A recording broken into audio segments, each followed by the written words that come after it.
Hello, and you're very welcome to a very special episode of Good Chats podcast, coming to you live from Oracle in Dublin. Today we are joined by LGBT activist Jackson Miloh, and this episode is hosted by our very own Open's Mark Burns. I came out 22 years ago when it was completely different. Back then it was just... We'll go with that, yeah. I came out when I was 15. I was totally oblivious to anything outside of, I suppose, the LGBT community. Back then it was just LGBT and that was it. Now it's progressed into this movement worldwide. Mm-hmm. And I suppose it's a wider conversation globally with so many people involved and invested in it. And that's why we have Jackson here. Jackson's story is completely different to my story. I was just a gay kid, came out at 15 when I was, as I said. I'm now 37, I don't look it. You all laugh. Like, that's totally awful people here. But as I said, I was 15, I'm 37 now, and it was a completely different landscape. I came out when we had very few, I suppose, like outlets for the gay community. There was very few, I suppose, gay people on TV. I suppose the first gay character was Jack from Dawson's Creek that I was aware of. And that was, and some people here don't even know what Dawson's Creek is. It was the best TV show, by the way. But now it's completely different.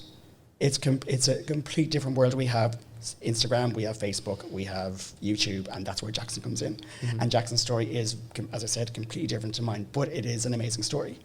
So I'm going to hand you over to Jackson for him to fill you in.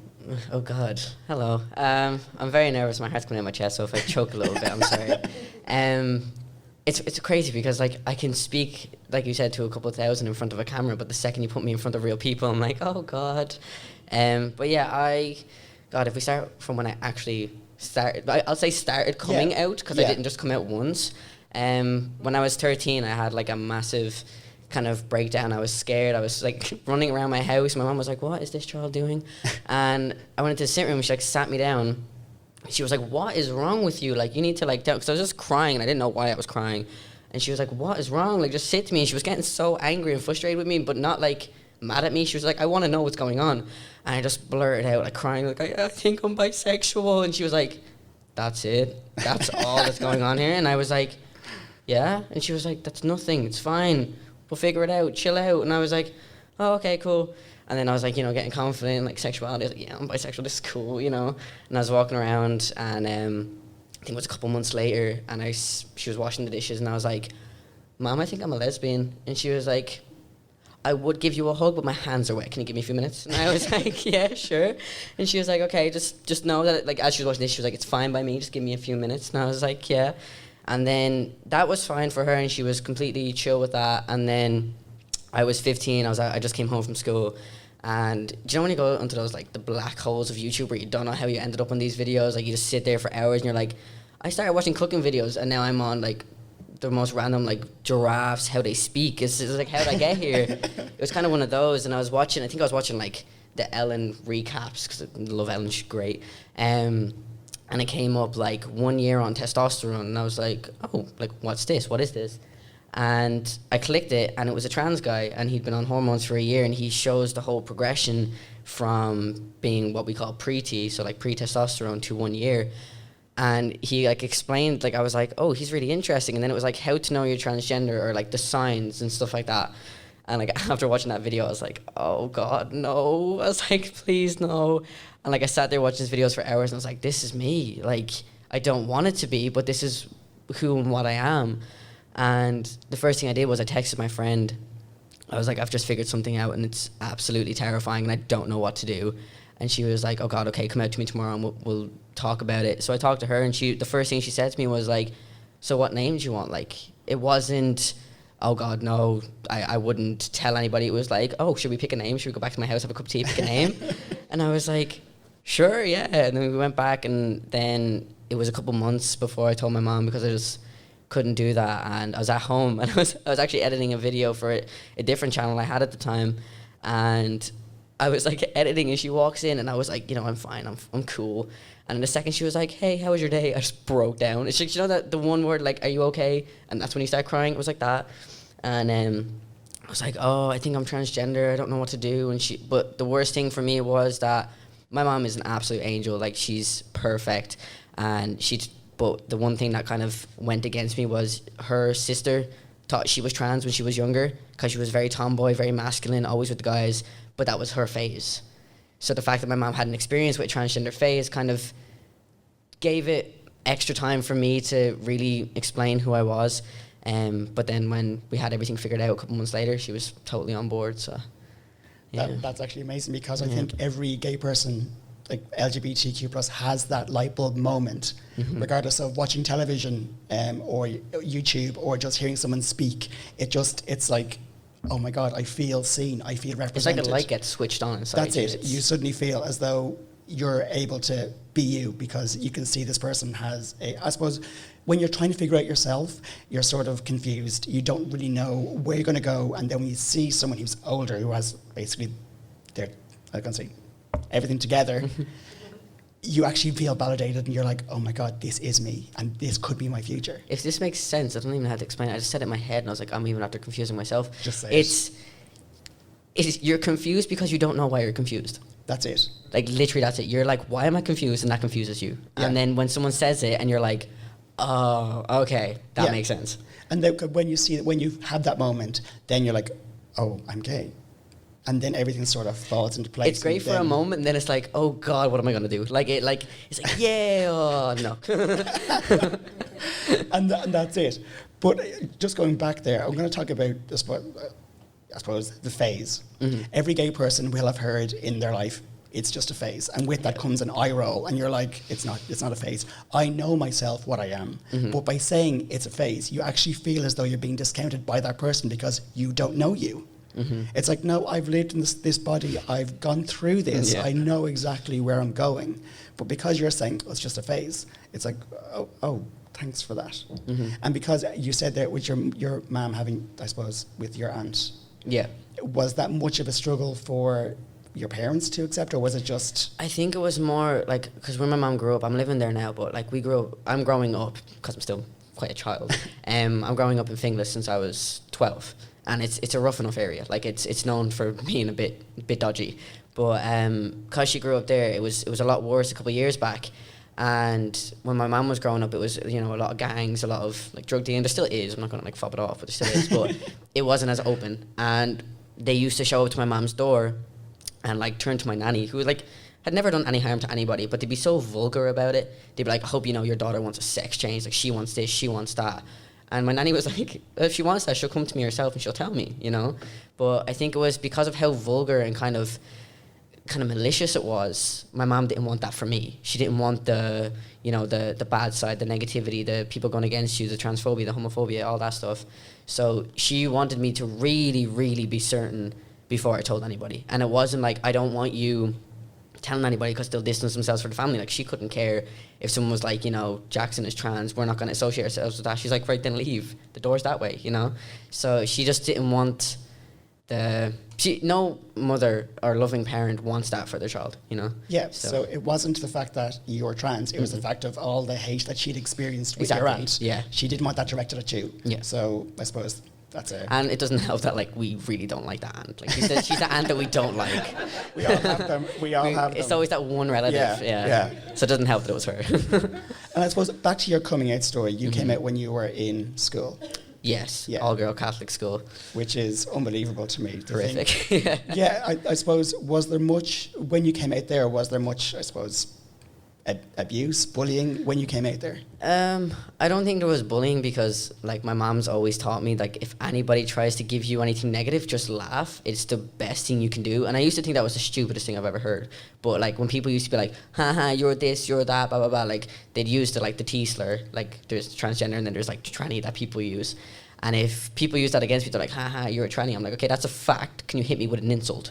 Like, can you insult me and not just state a fact towards me? Yeah. And my mom's taught me that, like, the best thing you can do is bounce back off them, because when they run out of insults, that's when they get mad, So when I went to school, I would take people's kind of hatred as curiosity and just throw it back at them.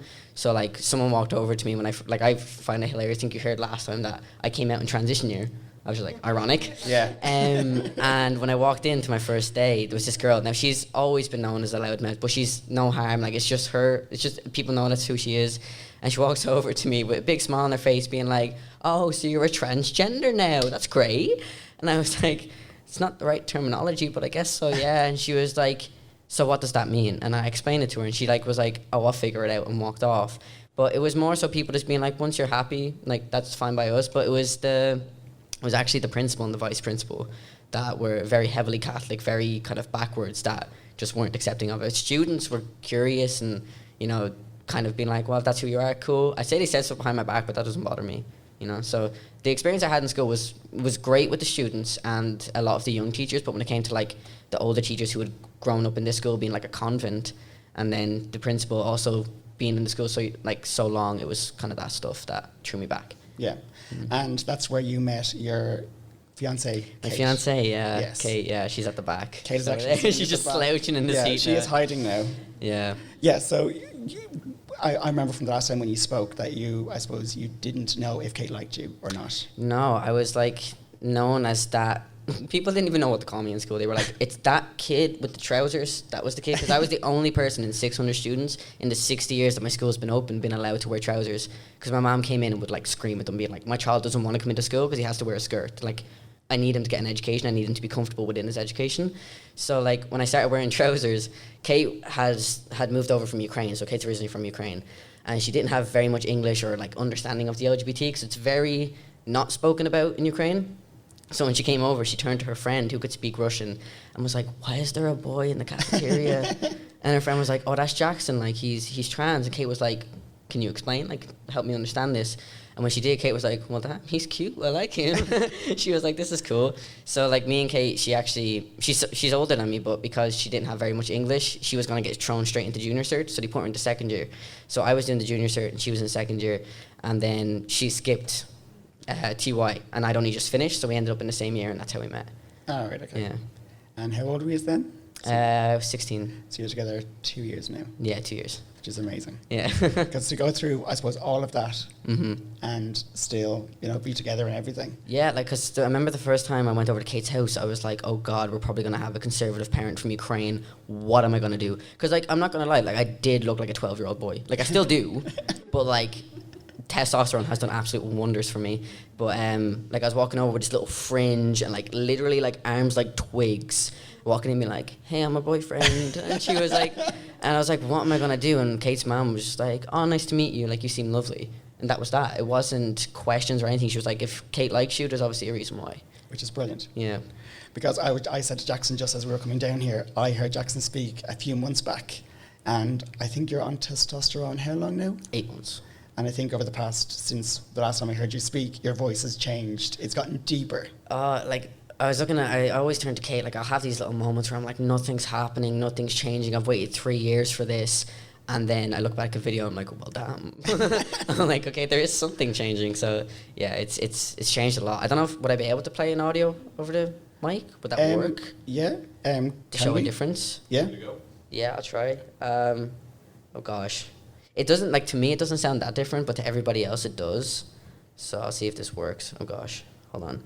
All right, so this goes from one day, I think, on hormones to now. So try higher it up a little bit. I don't want it to blast people's ears. Hi, my name is Jackson, and this is my voice one day on T. Hi, my name is Jackson, and this is my voice 8 months on T. So So there is a big difference there. yeah, it's dropping. I suppose when it's like if anything else, daily you do not see a change. Mm-hmm. It's until you step back and take a look at where you began and where you are now. Yeah. That's when. I think it suppose- was like, I was like 2.5 months, and that's when your voice kind of just slowly starts to drop. And Kate got really upset. And I was like, oh no, are you upset about the transition? Like, what's going on? And she was like, no, I'm just upset that I won't be able to notice it. And she was like, I was so excited to be able to notice all these different changes happening for you. But like now, like obviously like she's absolutely ecstatic for me, but like she like wishes she could like meet me every like month or so and be like, it's changing. Which I suppose is brilliant when you're not able to notice it because you're just seeing the person that you love and that's it. Yeah. And I suppose back to your family. Do you have any brothers or sisters? And how did they?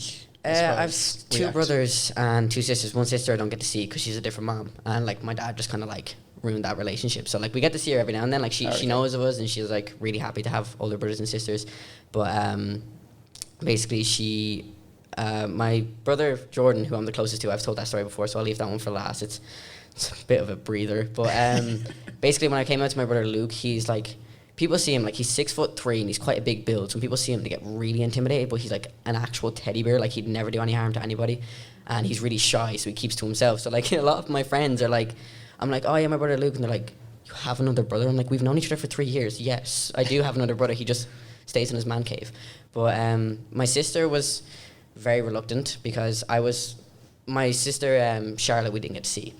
So my sister Nikita, when I first came out, she only had me as her little sister because we couldn't see the other one. So I was the one she wanted to like do makeup with and like try to get out of the tomboy phase and go shopping with, but I never wanted a bar of any of that. I was like, let me play football, get mucked up to the eyeballs, that's all I want to do. So I remember I was selling 2 of my guitars and I needed to use her phone because I didn't have internet, and this was when I was out a couple of months. But I think I was about a year out, I think, actually. And I turned to her, I was like, hey, can I borrow your phone just to text this guy? And she was like, oh, I'll just text him for you, what do you want me to say? I was like, hey, just say hi, it's Jackson, blah, blah, blah, we're here. And she types out the name, she was like, oh, I never want to type that again. And it was such a kind of like, how do I react? Like, what do I do type thing? And like now she's great. Like now when she just moved out, so when she comes back every now and then, she's like, oh, the voice is dropping. And I'm like, yeah, but yeah, Luke was fine, and Nikki took some time, but like my other little sister doesn't know.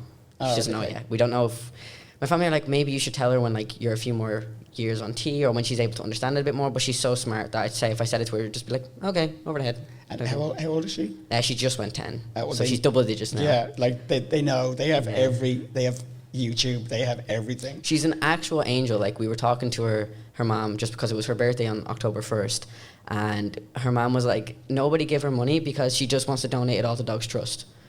And we were like, what? She was like, she said for months, if anybody gives me money, straight into Dogs Trust with it. So her mom was like, I don't want people like wasting their money because she's just going to give it away. And I was like, but that's just the cutest thing ever. You'd want to give them more. Yeah. You know? Yeah. And I suppose with myself, I'm a twin. I, as I said, came out when I was 15. My sister then came out when she was 21. So we look pretty much alike. Sarah's only met her once, and I think we do look alike.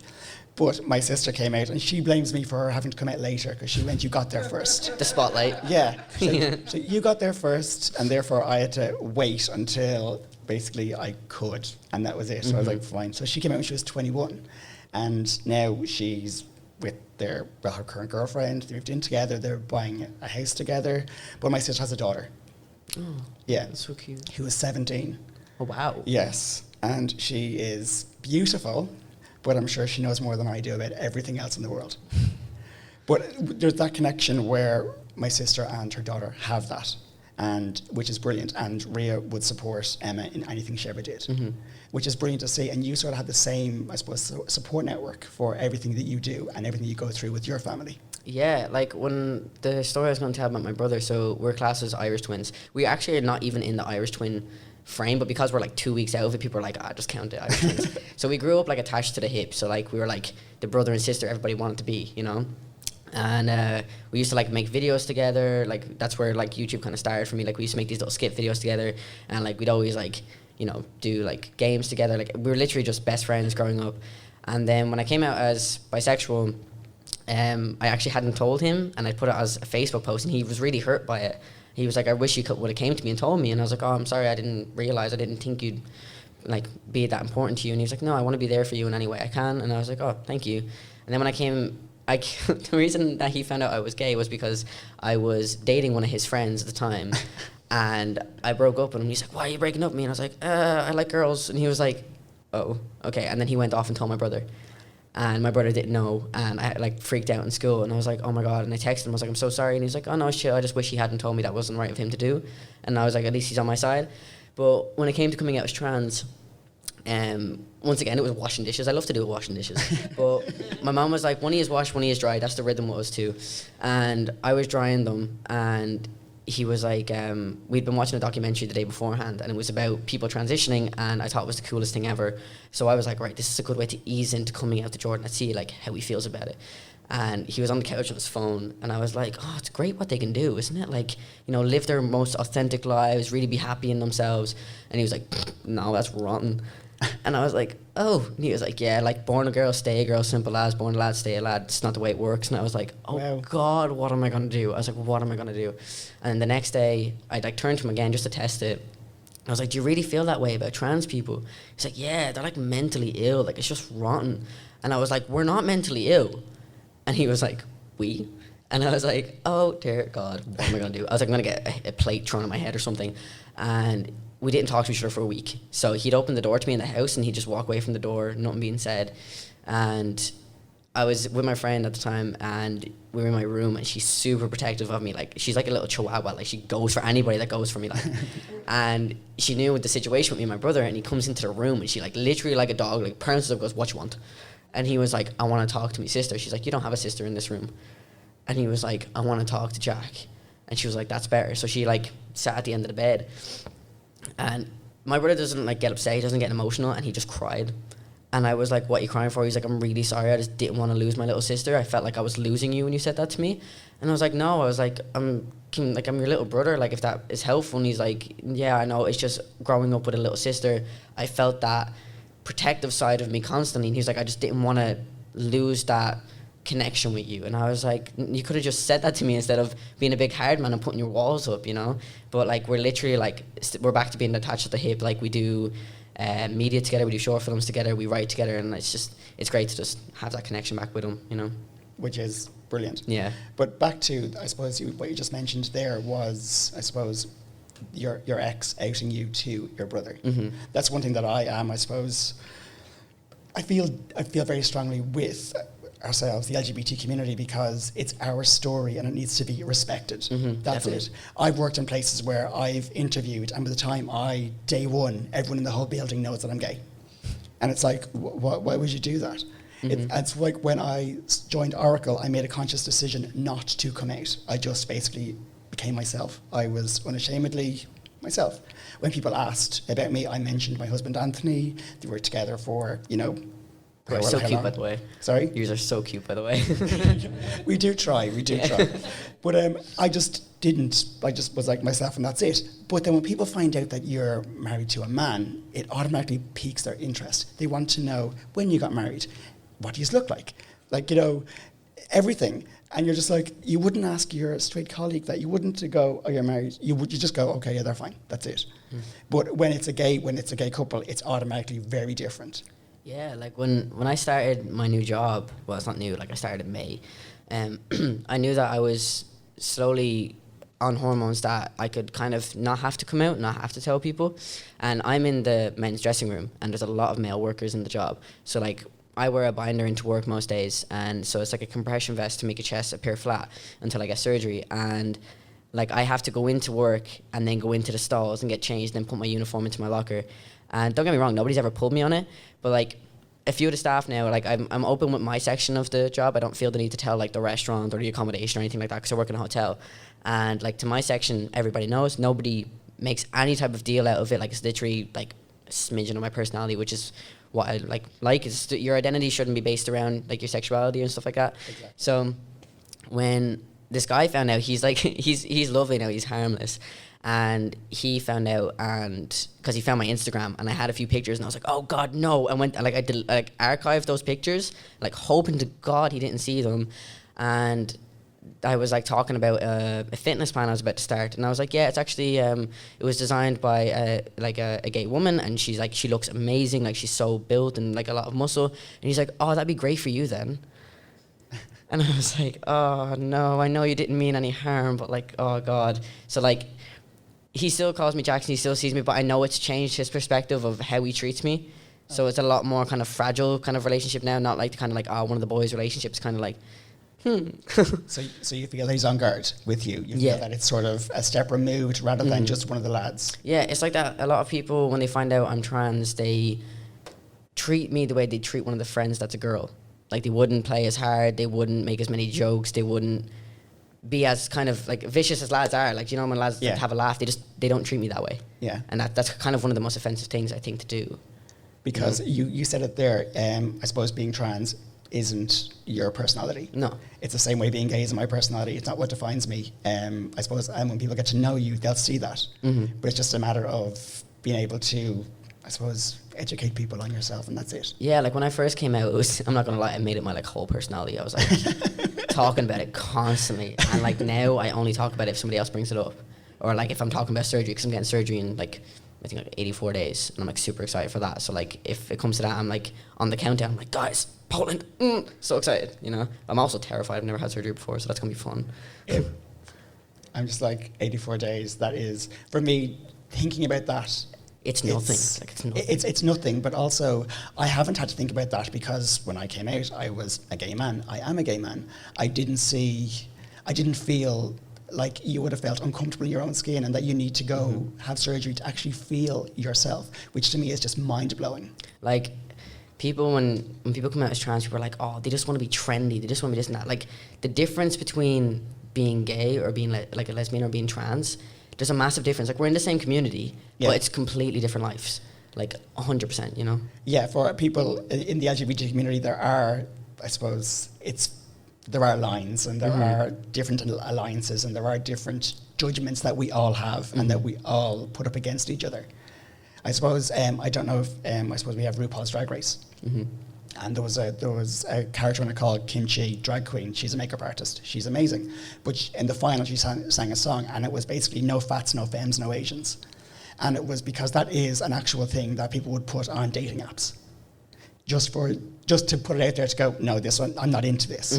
And we're okay with that. But yet we will basically, if someone judges ourselves, we will get affronted and be, how dare you? But yet people will openly put this on their dating apps just to... That actually reminds me, I was watching, like, don't get me wrong, I absolutely love Friends, but when you actually watch it back and think about the way society is today, there's so many things that they would have been pulled on. Like, one thing yesterday was, like, Joey's known for being, like, you know, the ladies' man and stuff, but he's actually, like, his character is very disrespectful towards women. Yeah. So, like, he puts up an ad for a new roommate, and, like, obviously it was a comedy sketch, so he wrote it as in, like, a comedic way, but one of them was, like, he's supposed to be like a 26, 27-year-old man or something in that show, and he put up an ad being like, female roommate wanted, 19, non-smoker, non-ugly. So like that was the comedy line. But if they did something like that today, people would be like, you can't write stuff like that, you know? And that's it. We just, like back then, we just thought it was funny, and that's it. And then we think back and we're like, oh, right, okay. Like when you think of how many people actually have to go through that, when people being like, oh God, I wouldn't go near her, like she's ugly, I wouldn't go near him, she's ugly, like it's... People nowadays are more open to finding out someone's personality rather than just their appearance. But like years ago, it was like, if that's the way you look, I'm not even going to try. Yeah. You know? But like you said today, like Tinder and stuff has brought that back out. That's so easy to be offensive if you want to be without getting in trouble for it. And that's the thing. And I think people need to be held accountable. But it's how do you hold someone accountable on a dating app? You just sort of avoid them because you're going to be like, no, I'm not into that. Like I've had to like fight like grown men on the radio to like say like I am who I am. They're like, no, you're not. I'm like, you've never even met me, and you're trying to fight people saying like, oh, you know, people would like to compare, which really annoys me. Like you'll see me getting passionate about this, but like there's a thing called trans ageism, I think, and then trans species, and that's when people are like, I'm not human, I'm a dog, or I'm not a 56-year-old man, I'm a 4-year-old girl. I'm like, no, they're actual like there's something mentally wrong there. Yeah. Whereas like transgender has, you know, science to back it up, and like thousands upon millions of people to say like, no, it is in a way it is its own mental illness because we don't know why it happens. There hasn't been enough kind of experimentation to find out what actually triggers the brain to feel that way or for what it is, but there has to be like something behind it. But for like someone saying, and there's also trans-abled where people say like they have a broken leg and they don't. They're trying to compare transgender to all these different things that just don't add up, you know? That's very strange. And I suppose because of all your Instagram and your YouTube channels, do you get much, I suppose, trolls on those? Or, or how do you, I suppose, react to them? Do you just carry on? Yeah, at first I used to like take everything to heart. I was like crying in my room, like 15-year-old being attacked by like grown men. And then eventually my friend just looked at one of them and laughed, and I was like, how is that funny? She was like, you just think about, these are grown men sitting at home on their phones or computers, probably with like a beer in one hand and the belly sticking out in the other, thinking they know all the knowledge in the world. She was like, it's funny, it's sad, you have to laugh at their life. That's the way you have to see it, you know? Yeah, and I suppose with some of the words, you just need to... The gay community are very, like the LGBT community and gay men specifically, are great for owning words.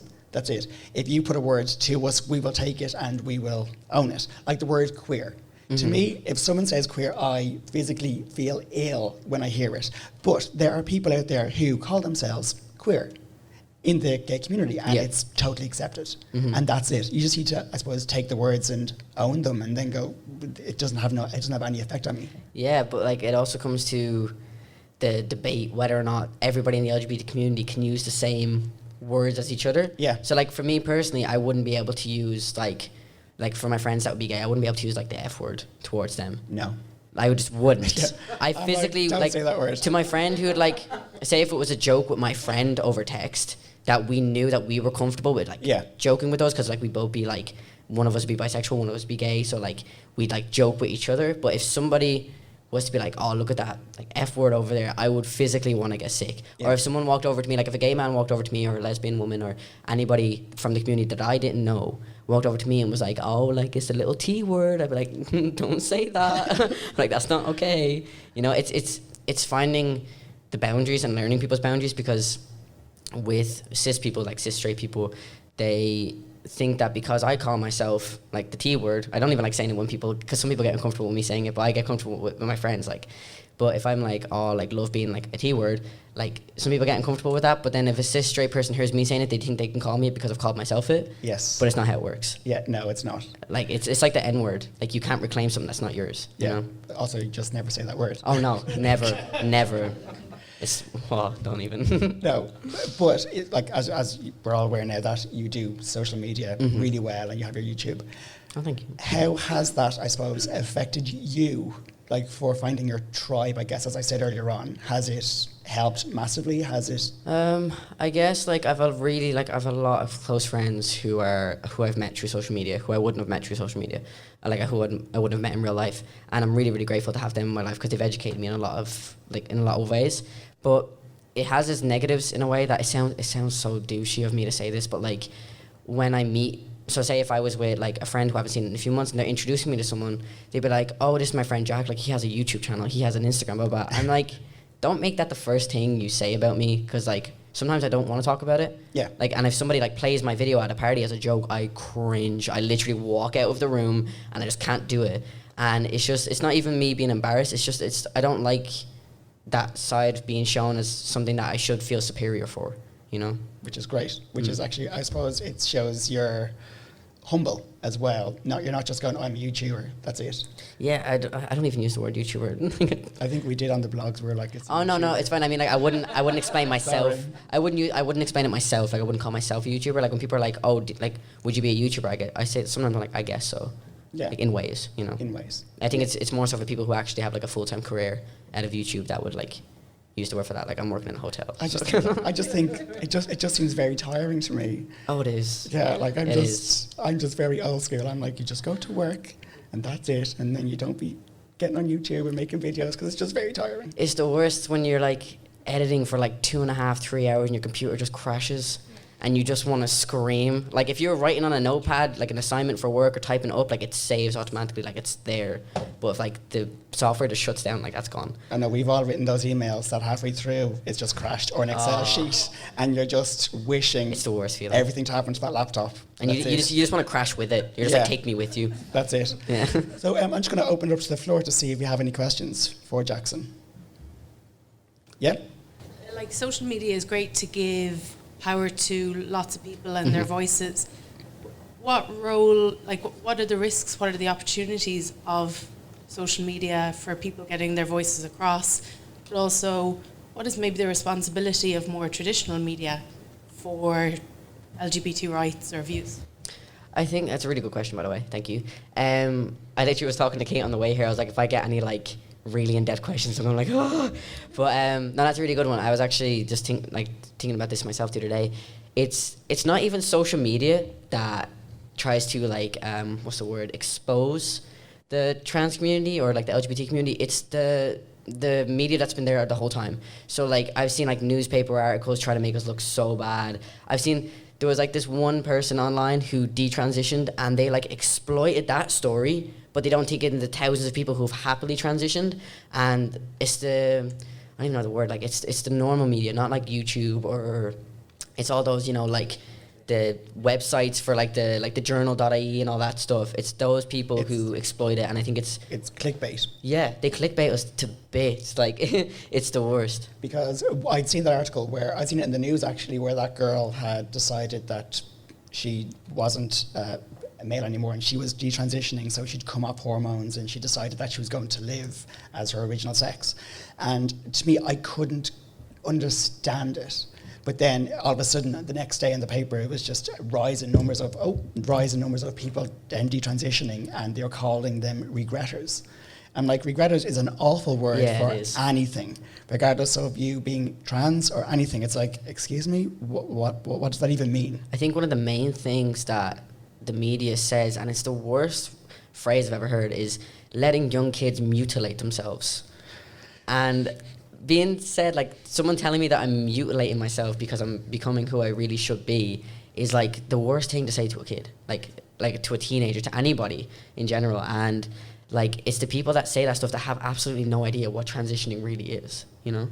So I think it's our responsibility to keep fighting back against the media, to really try to educate the people. Because like, when you look at media, I'm not trying to sound bad, but most people in like that are writing the newspaper articles, that are behind the editing stuff, they're all like 50s, 60s males, like men, who just don't care, and they're like, yeah, the story's going to get us so much like credit, and they don't care how many people it affects. Yeah, but on the other side, we have TV shows, the likes of RuPaul's Drag Race, and we have Pose. And Pose is, I suppose, a lot of the female cast are all trans women. But if you look at that, it's all trans women. They're all very beautiful, gorgeous girls who are just being themselves. And it's great to see that there's actually more visibility and awareness in mainstream media. And it's winning. Pose alone is winning so many awards. But then on the flip side, there's very few trans men out there being represented in mainstream shows like Pose or RuPaul's Drag Race or anything like that. Do you ever notice that, like, when you're LGBT, you have this like radar where you can kind of sense when someone is in the community? And I was watching the show, the Politician, just got released, and there's a lot of LGBT representation in it. It's great. And they have a non-binary character in it who's trans mask, so like they identify as more of a transgender man than anything. And I remember I looked at him and I was like, oh yeah, I think he's trans. And then when I found out he was, I was like, the one thing that I loved was they brought him into this show not to be a trans man, but just to be himself, which is, you know, so it's great to have that representation there, but not using it just to get views. See, and that's what I was saying earlier on. Back in my day, I sound like such an old man when I say that, by the way. It was very different. We had Graham Norton, we had Brendan Courtney. It was very limited. We had Queer as Folk that had just happened before, I think it was like 99, that blew up. And that sort of started this gay culture of basically, isn't it amazing? But it was all gay men. That was it. The women, lesbians of the community were just discounted. Yeah. And that was it. And I think nowadays it's sort of flipping for the gay community. It's wider. So I hope that in the future it actually would be open to men and women of the trans community. That's like the only kind of major kind of media things I've seen have actually been created by transgender people themselves. It's not any production company wanted to get involved to show people who it is. I think one of the main people is Jake Graff. And he's a transgender man who is married to a transgender woman, and they're basically known as like the trans couple of the UK. They're amazing. They're great activists.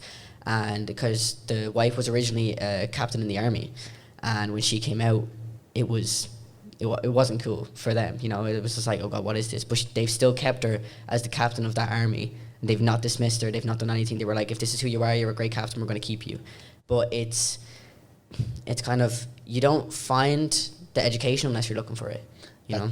Yeah, that's it. And I think that needs to be a responsibility of everyone, just to, I suppose, be aware of what the way you're approaching someone, or you're saying a certain phrase.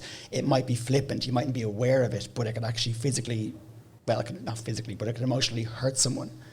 And we say it, it's gone, but it'll stay with that person if not aware of it. And that comes down to, I suppose, even the same with online bullying and everything else. Yeah, like I was telling a few of you when I first walked in, I put up this video last night just as a joke on this app called TikTok, and it's just like you can just put on random videos or you can lip sync to stuff or whatever it is. It can be pretty cringy at times, I know. But I put up this video and it was like, I don't know if anybody here listens to Ariana Grande, but she released a song and the first line of the song is like, I'm not going to say the word. You can. I think you can say it. It's the lyric. It's like, I'm a phenomenal train wreck. That's the first line of the song. And basically, leading up to it, I was like, came out as bisexual when I was 13, then came out as a lesbian when I was 14, then I figured out what trans was when I was 15, and then the last bit was like, I now identify as a transgender bisexual man, and I'm only 18 years old, and then I mimed the words, I'm a train wreck.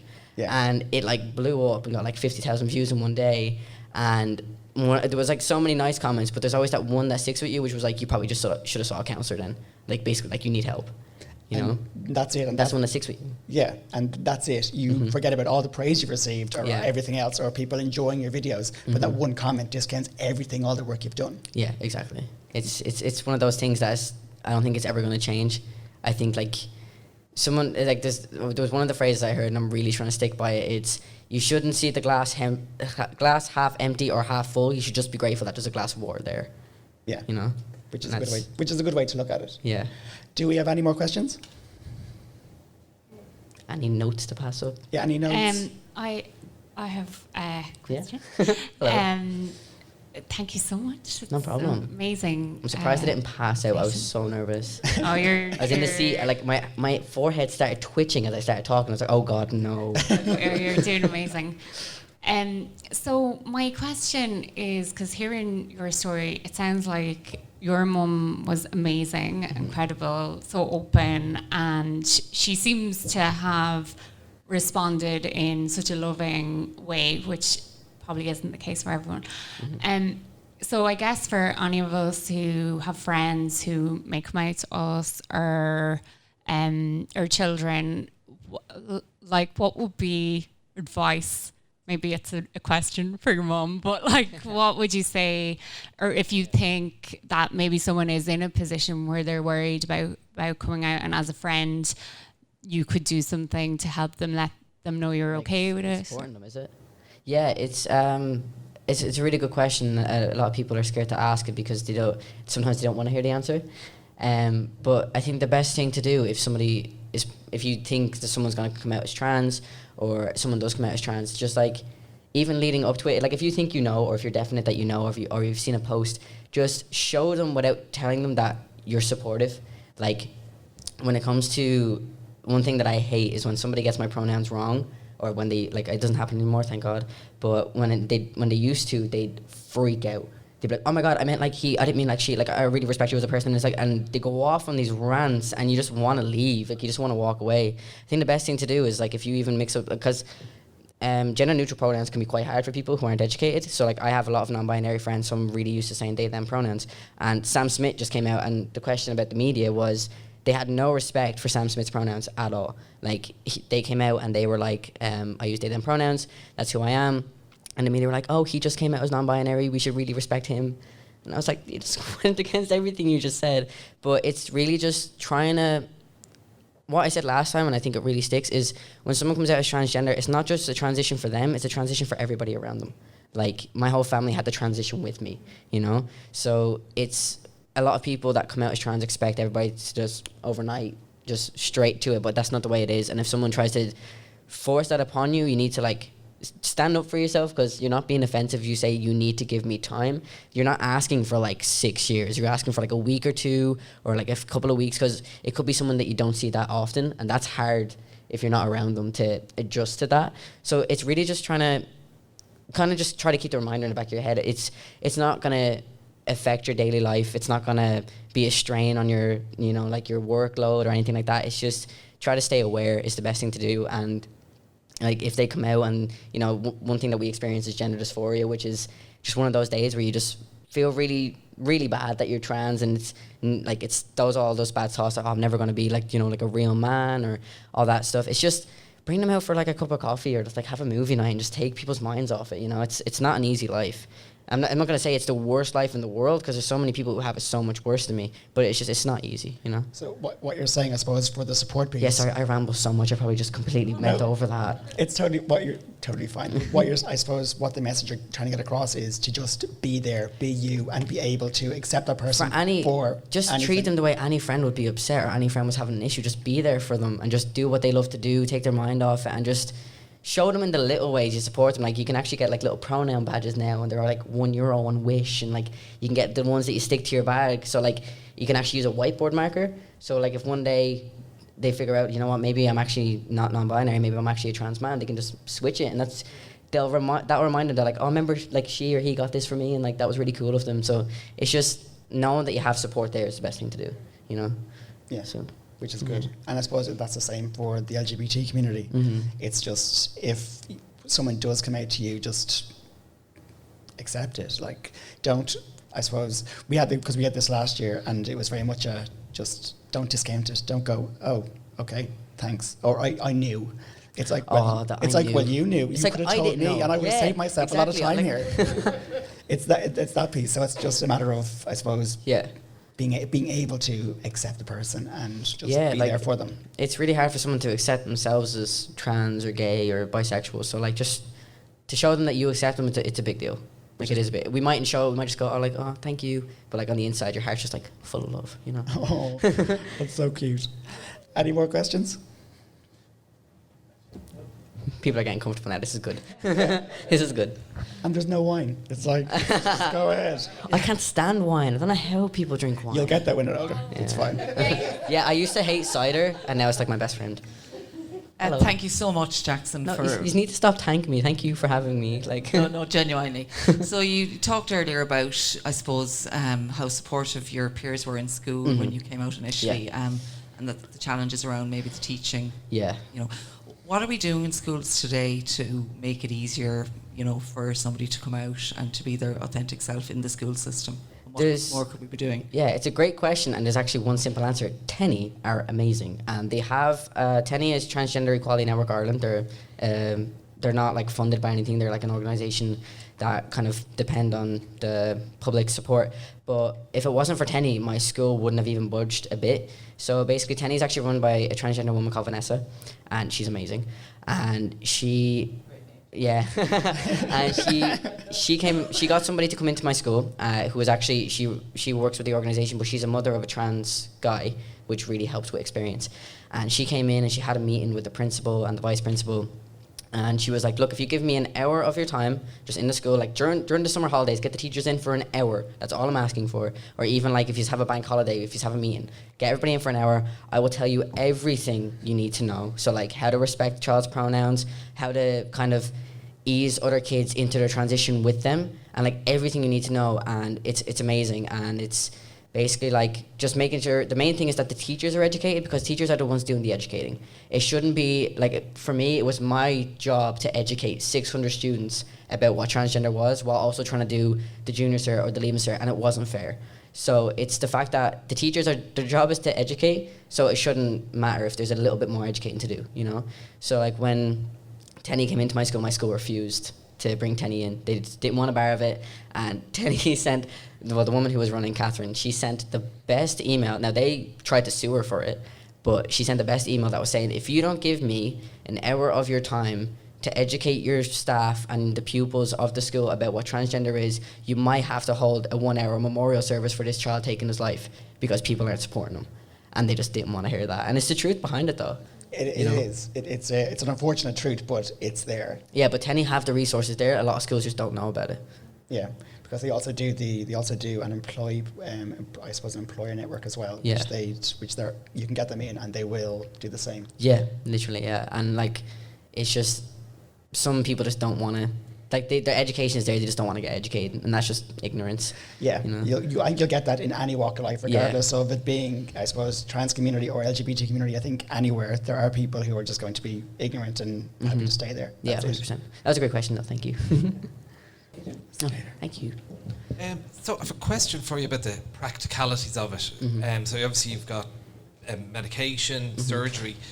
From a governmental perspective, can you change your gender on your birth cert, on your driver's license, and Yeah, how does that work out? yeah. So basically, I'm legally male, and I am legally Jackson Lennon. Miloh is just a stage name. I don't even know why I chose that, but it has nothing to do with my actual name. But basically, it's actually not that hard of a process. There's just nobody there to tell you how to do it. So I had to learn off my friends who are trans, and they showed me how to do it, and it was done within like 3 weeks, I think. That was it. But you have to... I don't know what it is. You have to kind of get like a letter of kind of certification off your doctors and stuff like that sometimes if they're not sure. But the funniest thing was I went into, it was actually called, I think it was called Oracle, I think, the place.